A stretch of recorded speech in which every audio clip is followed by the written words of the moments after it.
A visão dentro do carro, como é que tá? Toda embaçada, gente, ó.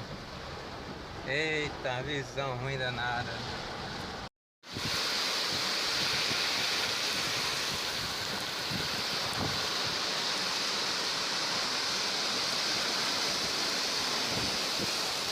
Aí, Fabiano.